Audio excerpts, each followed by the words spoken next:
I'm Zibby Owens, and you're listening to the award-winning podcast, Moms Don't Have Time to Read Books. Thanks so much for listening to my podcast. If you like what you hear, please follow me on Instagram at Zibby Owens and also at Moms Don't Have Time to Read Books. Thanks so much for listening. Enjoy it. Today's sponsor is Alley-Oop. We all know how important moms are for our kids, but did you know that one of the biggest influences on a girl's confidence and self-esteem is her dad? So if her dad says she's smart or fearless at sports or she can do anything she puts her mind to, she believes him, maybe more than her mom. I don't know. The praise and confidence a girl gets from her dad stays with her for life. There's a startup out of LA that is focused on just that. Started by a mom, it's called Alley-Oop, and it provides a collection of fun challenges and activities that are specifically designed for a dad and daughter to do together as a team. There are no materials required, and you can access all the challenges virtually through the Alley-Oop app, which you can download from the App Store. Just search for Alley-Oop, Alley-OOP. It's early access only right now, but if you use the code BOOKMOM, capital B for book, capital M for mom, BOOKMOM, all one word, upon sign-in, your favorite dads and daughters can check it out for free. Julie Clark is the author of The Last Flight, her latest book, and also The Ones We Choose. She also writes weekly for the Debutante Ball. She currently lives in California. Welcome, Julie. Thanks for coming on Moms Don't Have Time to Read Books. Thanks for having me. I'm so excited to be here.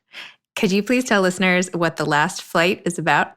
It is the story of two women who are desperate to escape their lives for very different reasons, and they meet at an airport and decide to trade plane tickets, thinking that that will give them a way to vanish once they land in their unknown location. And when Claire, my main character, gets off the plane in Oakland, she sees that the plane that she was supposed to be on crashed.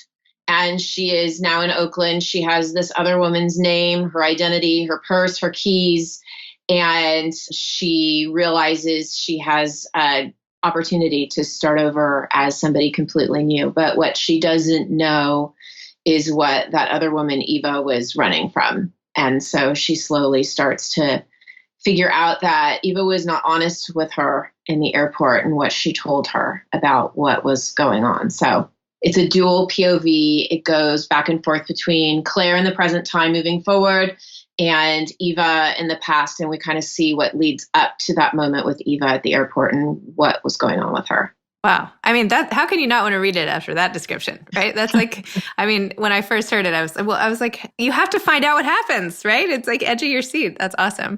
But it also has a lot of relationship drama. I mean, the beginning is a lot about what you do when you're in a relationship that's with an abusive, more powerful man, and you feel kind of trapped, which I feel like a lot of women can relate to, feeling that trappedness, if you will. Definitely. Yeah, I think that for me, the story when I started writing the book, it was 2017. I had the idea for a long time. And when I was finally ready to sit down and start writing it after my first book had launched, and it was right at the beginning of the Me Too era. And so all of these women were starting to come forward with their stories, and watching Dr. Blasey Ford talk to Congress about what her experiences were, watching these women in Hollywood come forward against, mega producers. And it just felt like, to me, nobody was believing them, or they were discounting them, or they were blaming them and saying things like, well, you shouldn't have been there, or you should have been smarter. And I had a hard time with that. And I think a lot of women I know had a hard time with that because, we're not always able to control the outcome of wherever we are. And so a lot of that time, 2017, 2018, even into 2019, a lot of that time was really kind of immersed in the book, and that feeling of powerlessness that you have when you don't think anyone will believe you. That's not, or you're not sure, Yeah. And to be feeling that way and be in pain too. That's a recipe for hopelessness. Yeah. And I didn't really want my characters to be hopeless. So I also wanted to be really mindful that the stories that we tell about women these days, it's really important what we put on the page, So I didn't want either of my characters to be broken in a way that was, they're not crazy, they're not unreliable. There's a lot of unreliable female narrators, and they're super fun to read because, who doesn't like to watch a good train wreck? But I am a teacher of children. I want girls to grow up and see strong women on the page. And so I wanted to make sure my characters both had agency. They both had a plan. Claire worked very hard on a plan to get out, and she was really smart about it, and she was really savvy about it. And even though it fell apart, at the beginning, I don't think that's a spoiler to say, like, things don't go as planned for Claire. She still had a plan, and she's, I wanted to show characters who, when things don't go their way, they pick up and make a new plan, because that's what most of us do. That's what the women who I'm friends with do. When things don't go our way, we say, okay, 5 minutes to feel sorry for yourself. And then, let's make a new plan, because we got to keep moving forward. And I read in your beautiful Instagram post about how you had gone through a period of time where you had to make a new plan. Do you want to talk more about that period of time in your life?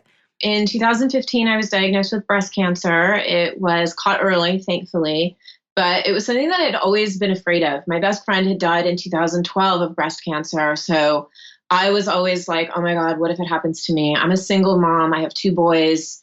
It was always something I was so scared of. And then it happened, and it's like, oh my God, now what? And you really do get right with the universe or God or whatever you believe in. You make yourself right with that very quickly. And you learn that there are things you cannot control, and that you can sit on the ground and scream and cry and say, why me? And this isn't fair, but why not me? And why should things be fair?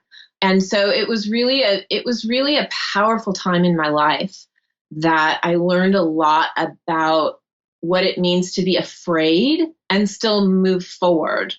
So for me, it was transformational for me personally. And I'm very privileged in that I have a good job and I have good health insurance.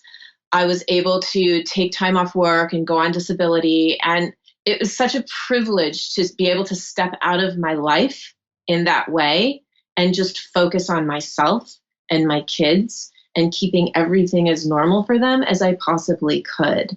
I know not everybody has that privilege, so I was very appreciative of being able to do that. And I really focused on my mental health and my physical health and just slowed everything down. Like literally, if you imagine life as sort of like a rapids where, everything's happening so quickly and you can't miss this and you can't miss that. Like you're just stepping out of the water and sitting down on the shore and just watching it all go by. And there's a definite power to being able to do that. Not always successful at that. Well, it's really wonderful the way you've taken that experience and shared it and are using it to help people.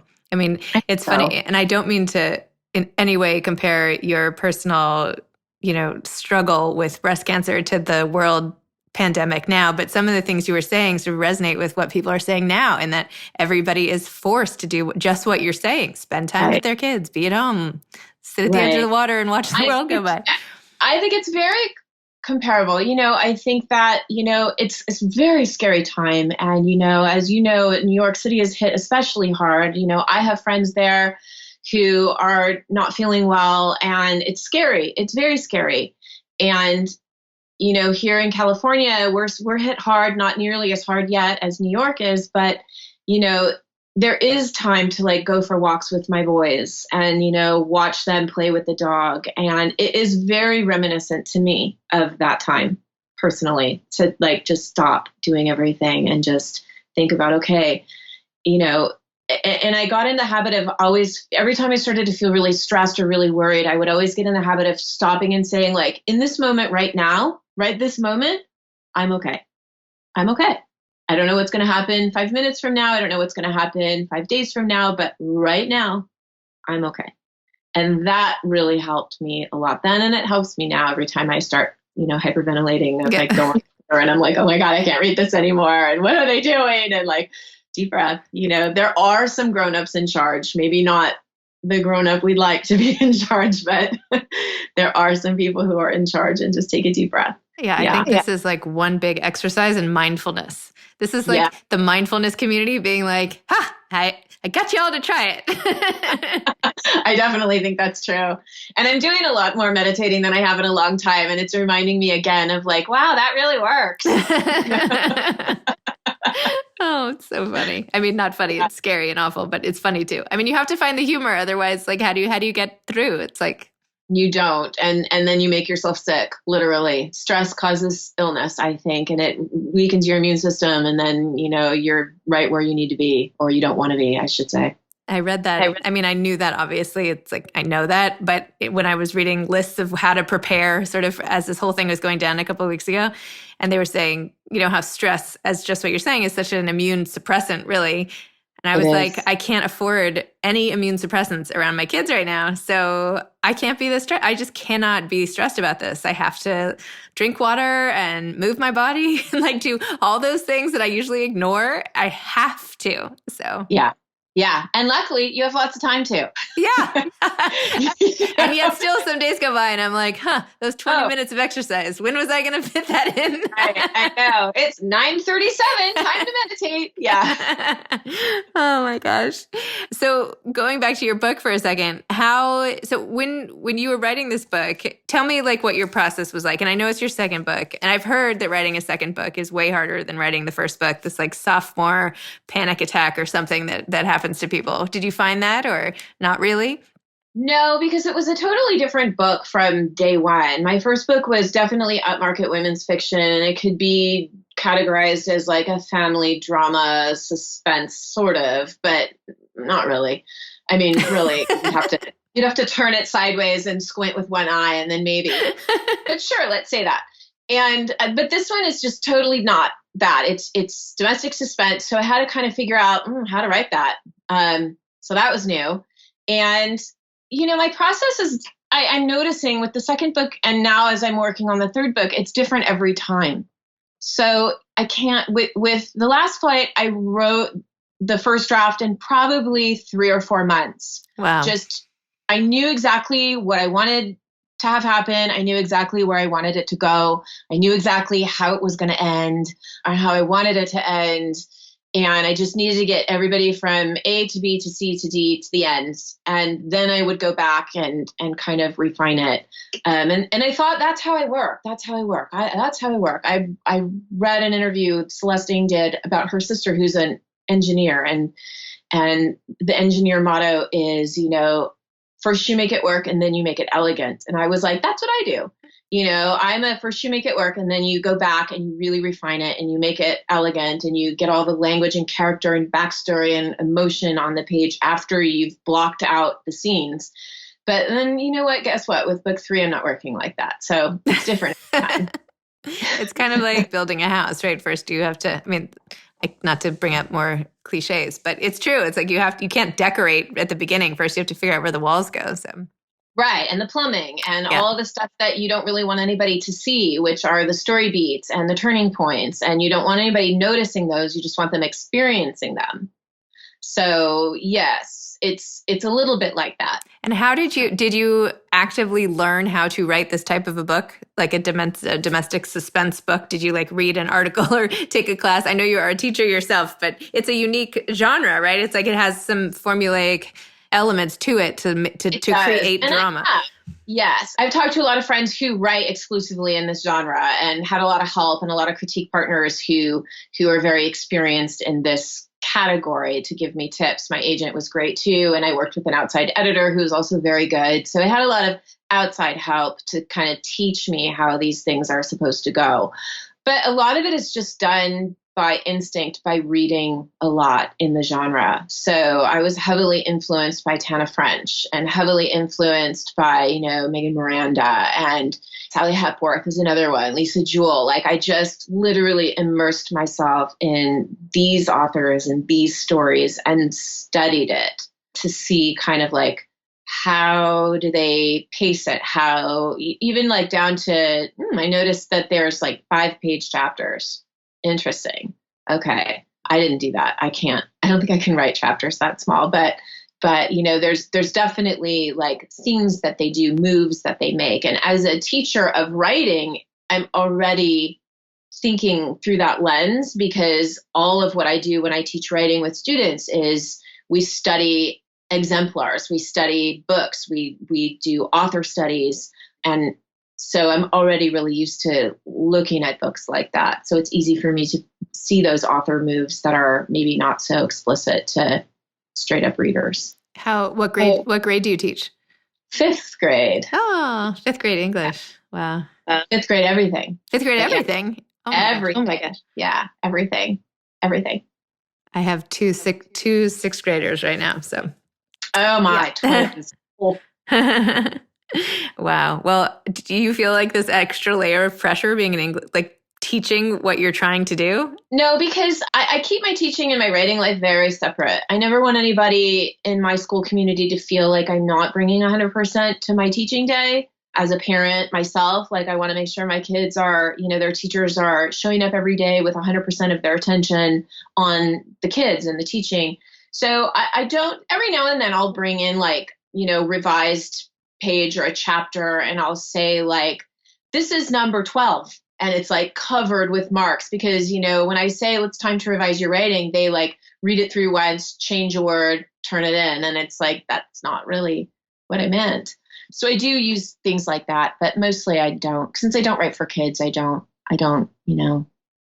to keep them separate. And what's your new book about? My new book is about an author, a struggling author, who is the daughter of a famous literary icon who only ever wrote one book.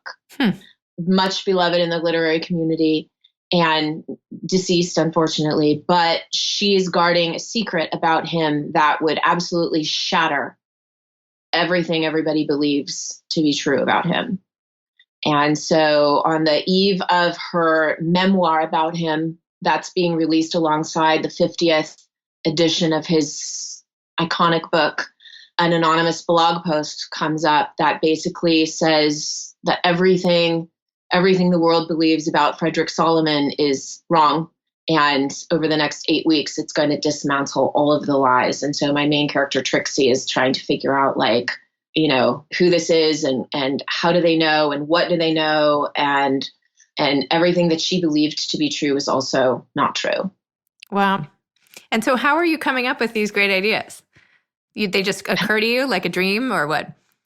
No, I wish I dreamed my ideas. No, they kind of just occur to me. And just when I start to panic about like, oh my God, what am I going to write next? Like an idea comes up and I think, oh, okay, there it is. And it usually I need about a year to sort of just let it sit in the back of my head. And I sort of think about it on my walks and I talk about it with some writing friends and, a little bit with my agent, and kind of let it percolate. So, but it's one at a time. I don't have a notebook full of ideas. I don't have, lists or note cards or anything. It really is literally like one idea at a time. And if I don't know what it is yet, I just know it will come. I just don't know yet, but it'll be there.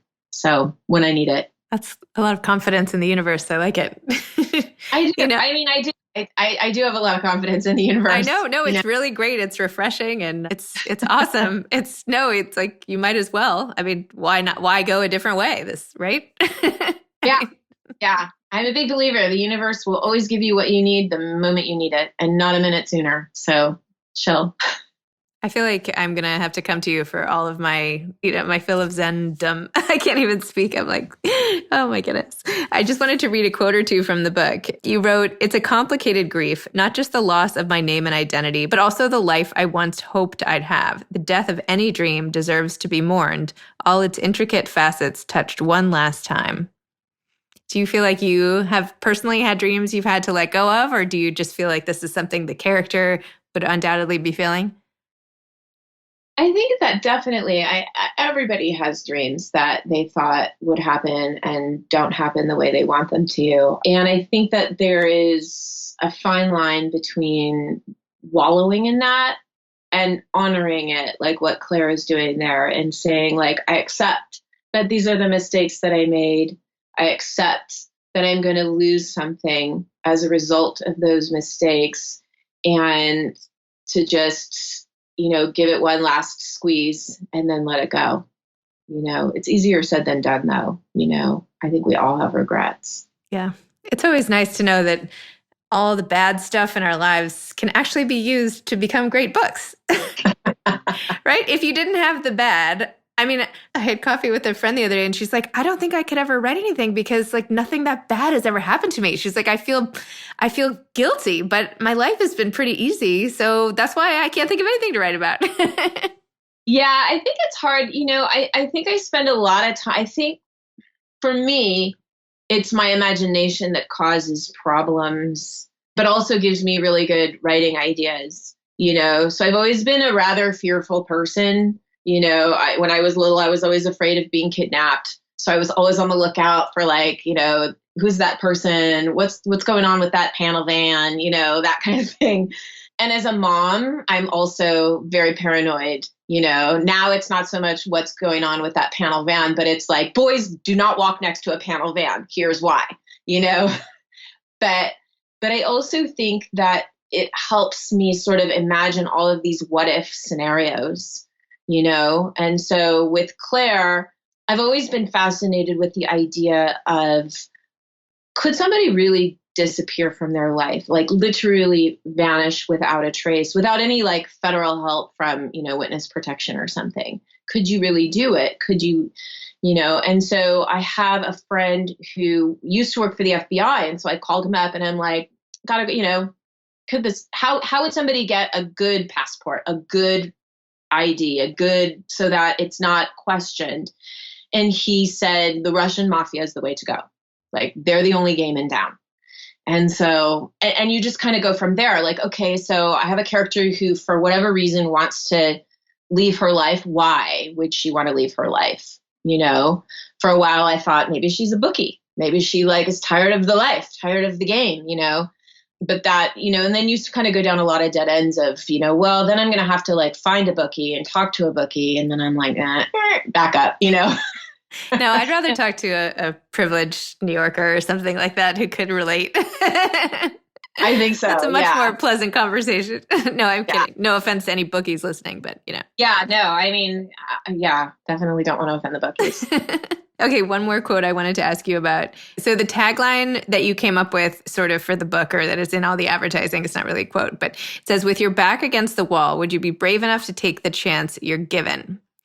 So I was wondering, did this come from the things that have happened to you? Like, did this come from getting through breast cancer? Did this come from, or were you born like with this skill, or do you not, or does it not relate to you at all? The skill to take the chance I'm given? Yeah, just to like. Oh no, I'm a total chicken. If somebody approached me in the airport and wanted to trade tickets, I don't care what song and dance she was telling me, there is no way I would be trading tickets with her. I don't know. I mean, maybe if I was running from what Claire was running from, maybe I would, but I don't know. I don't know that I would be brave enough. That's why I write the characters that I write, because I like to write people who will do things that I can't or won't do. That's the fun part of reading, is going along for a ride that we would never in a million years take ourselves. No way. That's what great fiction does. So no, I'm not brave. There's no way I would probably let that chance pass me by. I'd be too scared, I think. Me too. I don't know. Me too, by the way. I would be like waiting at my gate half an hour early, ticket in hand. No one's allowed to go to the bathroom for like 30 minutes before we board. So, yeah. Yeah, that would be me too, actually. Do you have any advice for aspiring authors? Just keep doing it. Keep writing every day. Write every day. I write in the morning, very, very, very early in the morning, for 2 hours before my kids get up, before I have to get ready to go to work, because I'm useless after work. There's no way that I can write after teaching a full day and making dinner and getting homework done with kids and making sure everybody's where they need to be and then sit down to write. Like, there's no way. So I get up very, very early in the morning, and I can tell you that in 2 hours a day, you can write an entire book in a few months. Like, it's possible to do. So do that. Find a writing community, find critique partners. There are tons of places online that you can go for support, for classes, for conferences. Even in a pandemic, you can do that. Make some writing friends, read a lot of books. You don't need to have an MFA to write a book, get an agent, sell a book. You just don't. I mean, if you want to, that's great, but you don't have to. Just write every day. Love It's that. kind of predictable. It's predictable advice. Everybody says that. No, everybody has a unique point of view. I mean, what you just said a minute ago, I was thinking to myself, oh, I need to write that down, how we read for something that we would never do ourselves. See, I already can't remember it, but it was really great. I'll rewind it. Something like that you would never do. You write because you can't or won't do whatever emotion is required. That's really interesting. Oh, definitely. Yeah. I want to do like a psychological study. I feel like I've interviewed so many authors at this point. I want to do like, I was a psych major. I feel like I want to do like the correlation between different, maybe anxiety disorders and authors. There is such a high correlation. And I feel like this is why I have like found my people, because like I understand like what everybody is saying suddenly, as opposed to like consultants or anyway. All pretty neurotic. Yeah. And anxious generally group. Yeah. So it's great. I love it. Lots of water here. Well, anyway, thank you so much for coming on Moms Don't Have Time to Read Books. Thank you so much for having me. It was a blast. Thanks again for listening to my podcast, Moms Don't Have Time to Read Books. If you liked this episode, please follow me on Instagram at Zibby Owens and at Moms Don't Have Time to Read Books, and sign up for my mailing list at zibbyowens.com so you can always hear about the latest things I'm up to. Thanks a lot. Thanks to today's sponsor, Alley-Oop, ALLEY-OOP. Check it out at the App Store and start bonding with dads and daughters right away for free with code BOOKMOM, BOOK capital B, MOM capital M, if that makes sense. BOOKMOM. Thanks for checking it out. Thanks so much to Steve and Ryan at Texture Sound for the sound editing. And thank you to Morning Moon Productions for providing this fantastic intro and outro music. Thanks for listening. You could always email me at zibby@zibbyowens.com.